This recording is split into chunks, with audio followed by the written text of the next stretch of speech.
नमस्कार. आज आपण मेथीमध्ये गव्हाचं पीठ टाकून एक छान खमंग खुसखुशीत असा पदार्थ बनवतोय.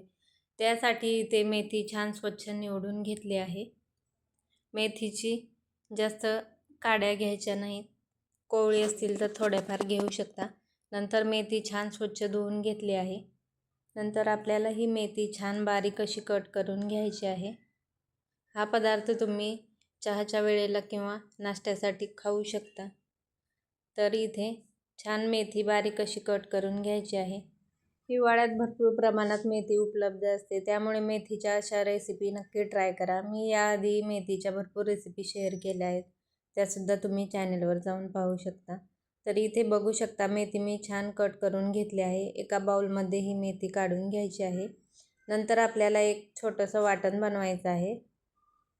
तर त्यासाठी मिक्सरच्या जारमध्ये इथे 8-10 लसूण पाकळ्या घेतल्या आहेत. अर्धा इंच आलं घेतलं आहे.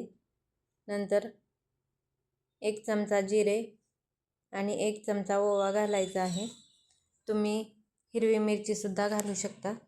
नंतर भरपूर अशी कोथिंबीर घ्यायची आहे आणि पाणी न वापरता हे मिक्सरला बारीक फिरवून घ्यायचं आहे.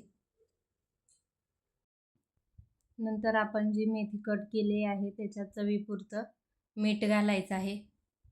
मीठ घातल्यामुळे मेथीला पाणी सुटते, त्यामुळे पीठ मळताना जास्त पाणी वापरायचं नाही. नंतर अर्धा चमचा हळद पावडर घातली आहे. बनवलेलं वाटण याच्यात घालायचं आहे. तुम्हाला लाल मिरची पावडर काही मसाले वापरायचे असतील तरी सुद्धा याच्यात वापरू शकता. तर आज आपण मेथीची खमंग खुसखुशीत अशी पुरी बनवत आहोत. पराठे तर आपण बनवतच असतो, परंतु या पद्धतीने मेथीची खुसखुशीत पुरी एकदा नक्की करून पहा. तर बघू शकता मेथीला भरपूर असं पाणी सुटलं आहे.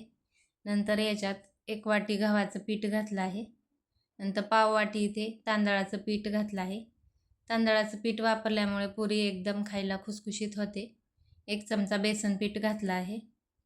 आता हे सर्व छान मिक्स करून घ्यायचं आहे आणि थोडं थोडं पाणी घालून पीठ घट्ट मळायचं आहे. तर इथे मी तीळ विसरले होते, तर भरपूर असे पांढरे तीळ घातले आहेत.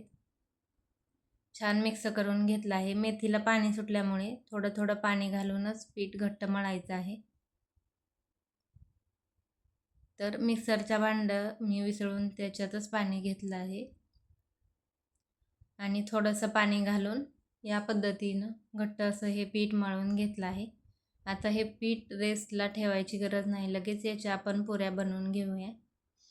तर इथे पोळपाटावरती मी एक चपाती लाटून घेत आहे, किंवा तुम्ही छोटे छोट्यासुद्धा पुऱ्या बनवू शकता. तर मी एक चपाती लाटून नंतर वाटीने कट करून घेणार आहे. बघू शकता इथे चपाती लाटून झाली आहे. वाटीच्या सहाय्याने या पद्धतीने सर्व पुऱ्या मी बनवून घेते. या पद्धतीने मेथीची खुसखुशीत अशी पुरी नक्की बनवा, लहान मुलेसुद्धा आवडीने खातील. तर इथे सर्व पुऱ्या मी बनवून घेते. साईडला तेलसुद्धा गरम करायला ठेवलं आहे. तर बघू शकता इथे पुऱ्या तयार झालेल्या आहेत. तेलसुद्धा गरम झालं आहे. मिडियम गॅसवरती छान क्रिस्पी होईपर्यंत पुऱ्या आपल्याला तळून घ्यायच्या आहेत.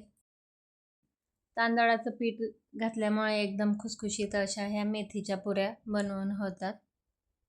जर तुम्हाला जास्त फुललेल्या पुऱ्या पाहिजे असतील तर मेथीचे देठ वापरू नका, म्हणजे पुऱ्या टम अशा फुलतात. पण मी इथे देठ वापरल्यामुळे पुऱ्या जास्त फुलत नाहीत, परंतु खायला खूप क्रिस्पी अशा तयार होतात. तर तुम्हाला आजच्या या मेथीच्या पुरीची रेसिपी कशी वाटली नक्की मला कमेंट्स करून सांगा. आणि व्हिडिओ जर आवडला असेल तर प्लीज व्हिडिओला एक लाईक नक्की करा. व्हिडिओ जास्तीत जास्त शेअर करा. आणि बघू शकता एक अजिबात तेलकट पुऱ्या झाल्या नाहीत. आणि चॅनलला जर सबस्क्राईब केलं नसेल तर प्लीज सबस्क्राईब करा. भेटूया नवीन व्हिडिओसोबत. धन्यवाद.